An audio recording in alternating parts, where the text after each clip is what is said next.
Okay, so let's talk first about what we did yesterday. Remember, last time we were here, we did pretty much a review of what we'd done before, right? Where we were looking for the gradient by using that counting method. So let's first think about that method.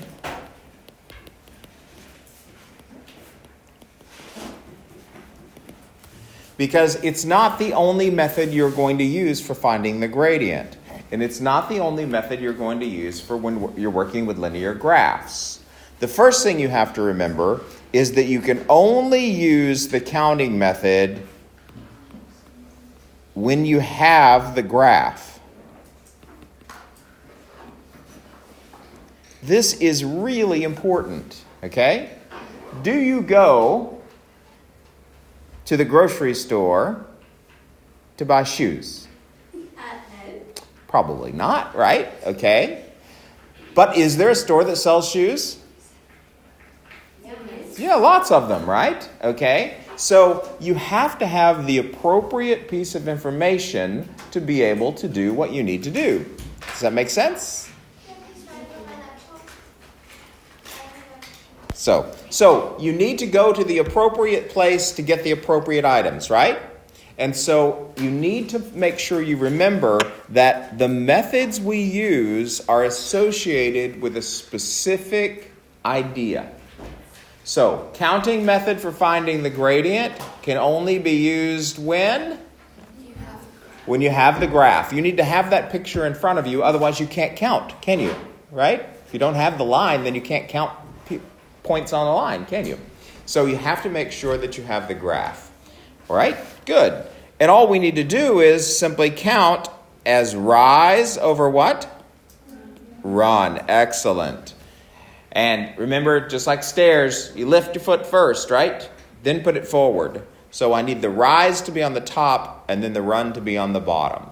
What if I get a rise of 6 and a run of 3? Would I leave it as 6 over 3? No, 6 over 3 is 6 divided by 3, so what would the slope be? 2. Now, 2 is the same as 2 over 1, but is 2 over 1 simplified? No, so the correct answer is really what? 2. Okay? Now, are these two things equivalent? In other words, do they mean the same thing? Yes. But which one is the proper form? The plain old 2. Okay? So keep that in mind as you go. Technically, it's correct, right? Technically, we could go to Auckland through Christchurch. Couldn't you? But would it make sense? Would that be the smartest way to do it? No, probably not, right? It's the long way around, isn't it? So technically, you can do almost anything, but think about your whole goal is to make everything as simple as possible. Okay? So just started my recording stop. Okay. So all we need to do is find where the x value where the line crosses the y-axis, and that's it. And of course, because we had units, we have to put units in our answer. So 50 liters is where we started. Okay? Now, if you look at the rest of the question, though, the question says, what does that y-intercept tell us? We know that at the y-intercept, we started with how much water? 50 liters. And if you're there, then how much time, because the bottom scale is time, how much time is represented there? How many seconds?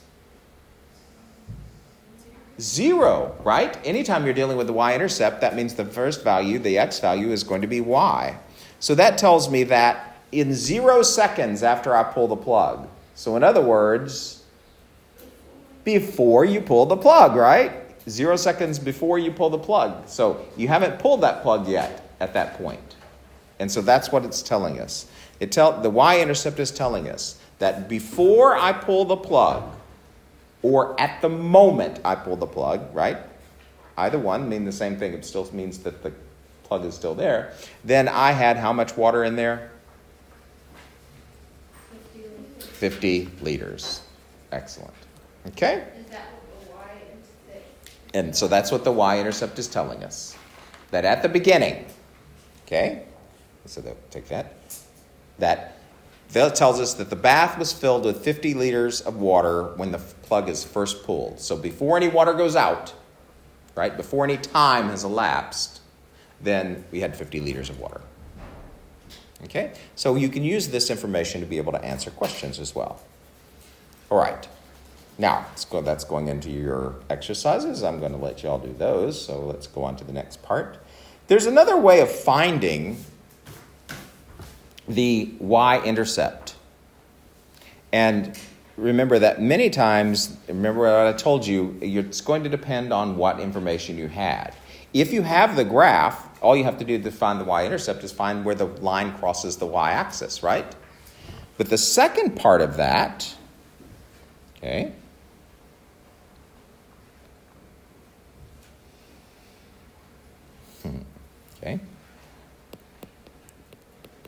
there's another way. To find the Y-intercept,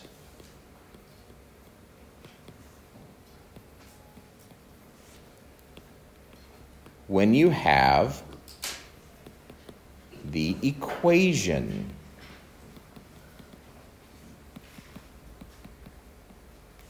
of the line. So this time I'm not going to start off with the picture, right? I'm going to start off with an equation. And remember, we touched on this a little bit. What makes something an equation? What does an equation have in it that makes it an equation? The equal symbol, exactly, right? So we know that it's an equation simply because it has an equal symbol. Remember, that's how you can tell that something is an equation and not an expression. An expression can have all kinds of numbers and letters and everything else, but it can't have an equal symbol. All right. To find the Y-intercept when you have the equation, you have to do a little work sometimes first. Now, when they're first introducing this, they're not going to make you do any of this work. They're going to have it all set up for you. But I'm going to make sure that you know what you're looking for. The first thing you have to do is solve the equation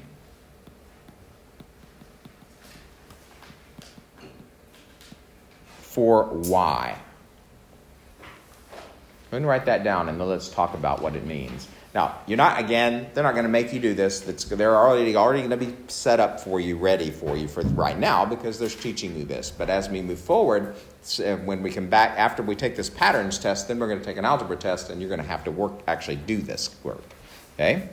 In other words, all that means is get the Y completely by itself.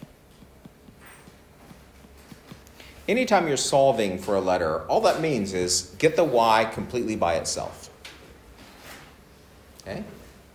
Now, again, they're going to do that for you. But once that's done, you're going to get an equation that looks like this. Y equals mx plus c. Now, that's a lot of letters. This is what's called general form. When all you do is write a formula in letters using no numbers. But you've done this before when you did, remember when we did all of those geometric formulas, right? Area equals length times width. And you plug the numbers in there, yeah? So those are general form as well. So this is general form. And there are a couple of things that we need to be familiar with about here. First of all, it's easy to see that Y is completely by itself, isn't it? This is what it looks like when you have it solved for Y. We also have our X value. So we're going to have a Y, and we're going to have an X, right? Those are just your X and your Y from the graph. Okay? But what other letters do I have up there? And a C and what else? An M. And we touched on this before. M is the always stands for one particular thing. What thing does it always stand for? The gradient, exactly. The gradient or slope. You'll never see M used for any other thing, any other letter. M always stands for the gradient or the slope. Okay? So if I'm just looking at that, can I find my gradient? You bet. It's right there in front of your x, always. Okay? And C stands for a constant. So in other words, some number, right? And that number is the y value of the y-intercept. And all I need for a y-intercept is a y value, because remember, for the y-intercept, what is the x value always going to be, no matter what? 0. So only number I need for the y-intercept is the y value of it. Okay? And so we can use that information to be able to graph any line when we have the equation, as long as it's in that form. Okay? There's no math to do here. All we're going to do is read information. That's what a form or formula does. It just gives you information, and you're just going to read the information from it. So we're going to look at some of these and learn how to do this by looking at some equations. Okay? And so what I'm going to do is we're just going to go back to Education Perfect so that we can look at their examples, so that the examples we do look just like what you're going to see in your homework, right? So say we have the rule for a relationship between x and y, and there's our rule. Our rule is y equals 2x plus 1. So it looks a lot like the rules we've done, except instead of t and n, they used y and what? X. Okay? And we can find values of y by putting values of x into the rule. So just like we replaced n with some number to find t, we could do that same thing here. So we could put in x values and find out what y would be if x is that number. And they did that for you there with 1. So they put in 1 in place of the x, right? And then did the math. Y equals 2 times 1 plus 1. So y equals 2 times 1 is 2 plus 1, which gives us y value of what? 3, right? So you can do that anytime. But what if I chose my x value to be 0? Y equals 2 times 0 plus 1, right? Just replacing the x with 0. And what is 2 times 0? 0. So I get 0 plus 1. So y is equal to what? 1. And that always happens. If x turns into a 0, then the answer is just that number at the end there. Every time. Okay? Because if you put a 0 there, it's simply going to have the same effect as making that term go away, isn't it? 0 times anything is always going to be 0. Okay? And that's how you get the x-intercept from the equation. We can just read it. And we know that at the x-intercept, at the y-intercept, x is always going to be 0. So here, they give you a table of values, right? And they plotted the points, and you can easily find the x value from this point. And this is the graph of the thing we just said. What did we just say that if x is 0, that y is going to be? 1. And there's proof of it in the picture in the graph. Okay? So let's look at a couple of these. Okay? All right? Well, then they've decided the gradient of this. And the gradient of this, you have to go up 2 and over 1. 2 over 1 is just plain old what? 2. So that means the gradient is 2. And if you look at the relationship, there's their 2. Right? So it's y equals mx plus c. And m always stands for the what? Gradient. And c is the y value of the y-intercept. So let's look at a couple of these, and I'm just going to let you tell me Oh, they're going to eventually get there, I hope. Okay. They're going to beat this to death. We already did that one. All right, here we go.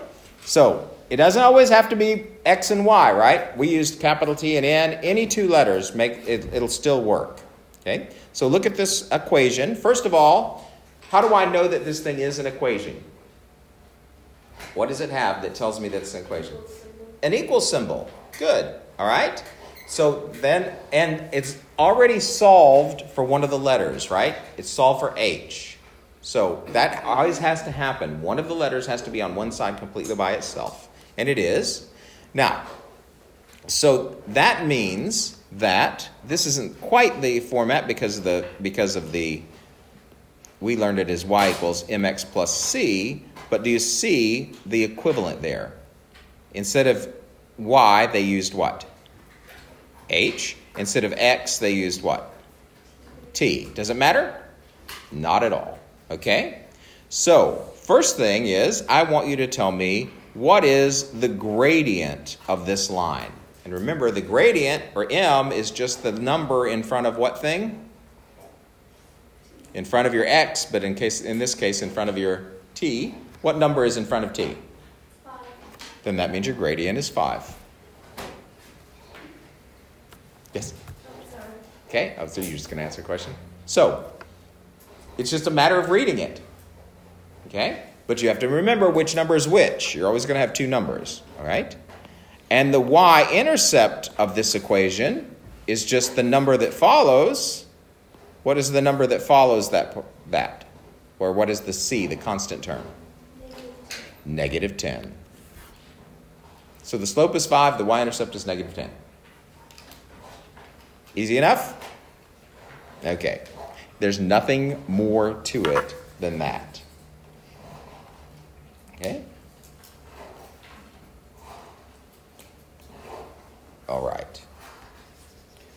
So, and if we have that information, then we have enough information to draw a line straight from that.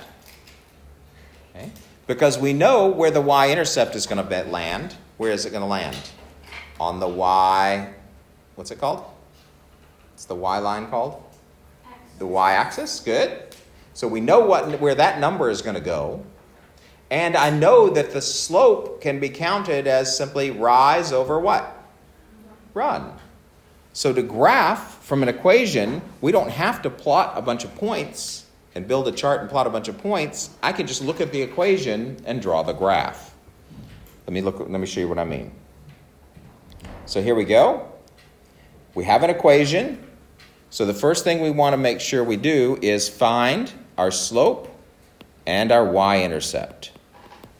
Is it solved for y? In other words, is the y all by itself? Yes. That has to happen. Y'all aren't going to have to do it. They're going to do it for you. The slope is always the number in front of where? In front of the x. So what is the slope in this case? Anybody? Just sing out if you know it. 1/2, exactly. It can be a fraction. And what is our y-intercept in this case? +3. Simply a matter of reading it. Okay. Now, I can plot that on the Cartesian plane. Now, I'm just going to draw a rough sketch, so it's not going to look so great on here, but we'll do it with their graph in a minute. So all we need to do is first plot the y-intercept. In other words, put a point. Plot means put a point, right? So put a point at wherever y equals what? In this case, it's y equals 3. Just put a plot where y equals 3. Second, from that point, now be careful because usually we go back to the origin to do graphing, but when we're using this method, we count from that point. From that point, simply count the rise over the run. Okay? And that'll give you and then you'll get another point. Then draw the line. So you'll plot your y-intercept. Then from that point, you'll count your rise and run. And then just draw the line between those two numbers, those 2 points. Okay, let's see what it looks like. Yes? How do you know what your rise are? Oh, never mind. Rise is the top number, Okay. and run is the bottom number. Okay? Good question. All right. So here we go. First, you'll see that we said that our y-intercept was 3. Notice they put a dot where y equals 3 on the y-axis at 3. Right? Then we're going to count out the gradient or slope as rise over run. So that means rise means we're going to go up 1, and then run means we're going to go to the what? To the right 2. Okay? Now, they count it backwards, which makes me crazy, but that's okay. So, but just notice, if you go from 3, if you go up 1 and then over 2, that gets you to that point, to the second point that they have plotted, right? Now, that's enough to draw the line. All we have to do now is just connect the dots. But this is not a line. Do you remember from your geometry? That's a line segment. It has a beginning and an end point, right? Do lines have beginnings and ends? No, lines go on what? Infinitely. So when you're drawing your line, you need to make sure you draw it all the way across the graph. Now, I don't have to continue to draw that side of it from there because they don't draw that part of the graph, right? But it assumes that means it goes on forever.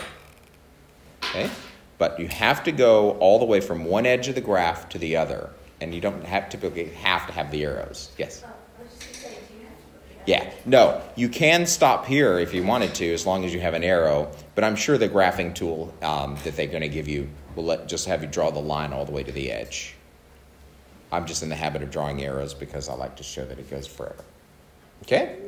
So those two pieces, those two numbers are enough to be able to plot any graph. So you see they just found a bunch of points and then connected the dots. All you need to do is find 2 of them as long as you find the 2 correct ones. Okay? So, here we go. V equals negative 4t plus 16. Everybody ready? Go! First, I'm going to ask you these things in stages. The first thing I want you to do is tell me, is this an equation? Anybody? Yes, and how do I know that it's an equation? Because it has an equal symbol. Right. I'm going to do the random generator. I know it'll make some of y'all crazy, but I'm going to do it anyway. Where it picks a name, and then I call your name, and you answer the question. But it'll always be a simple, easy question. So you don't have to stress. Yes? All right, so it's an equation because we have the equal symbol, and the v is by itself, so we know it's all set up for us, right? So the first thing I want to do is I want you to tell me what is the slope. So do we have to do any math to find it? Nope, all I have to do is read it. So who wants to read it for me? Who hasn't said something already, you guys? Oh, you can tell me. What is the slope? -4. All it is simply the number in front of the x or y or whatever. Okay? So it's just a matter of reading it. Then I need the value that I'm going to put on the y-axis. So who wants to tell me that? You want to tell me that number? What number is the one? 16. There you go. Really hard, right? You're just reading it. Now, I'm going to use those to build my graph, right? So now I have the information that I need. So let's use those to plot the graph. So the first thing they did was plot the y-intercept. So you notice that they just put a dot on the y-axis at 16, right? And from there, we're going to count out the gradient. Now remember, and we're going to go ahead and use their graph and do it here. The gradient, we said, was -4. Right?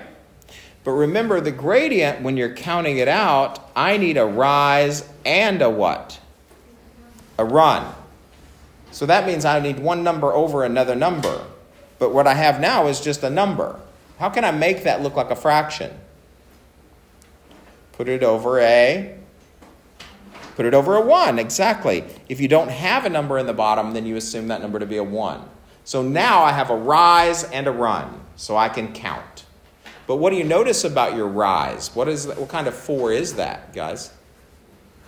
It's negative. So that means I'm not going to be going up 4, but what?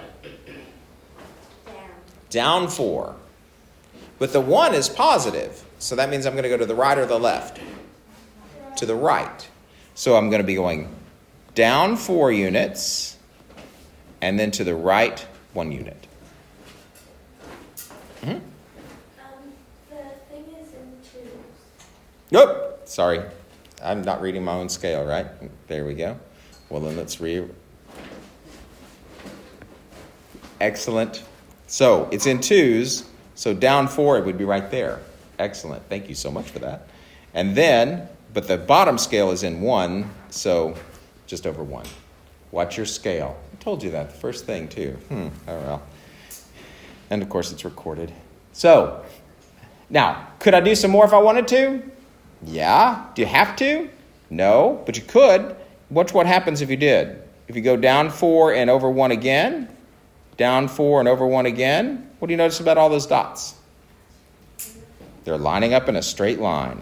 So I can just connect all those dots and draw my line. Okay? And I knew that this, because of the question, they're talking about water draining out of a tub. I knew this was going to be negative, right? Because when you start off with a lot of water and drain it out, you're going to get less water. Okay? Let's just look to make sure our graph matches theirs. Right? They give you the gradient, it's the rise over run. Notice they put it over 4, they put the negative 4 over 1. Okay? And then started plotting the points. I plotted more than they did. Okay? All right. Then it goes into your homework. So, when you have the equation, the gradient, simply the number in front of the x, or the number right after the equal symbol, and then the y-intercept value is the number at the end. Any math involved there? Nope. All you have to do is read it. Then plot them and count, which is why we've spent so much time counting the gradient. Okay.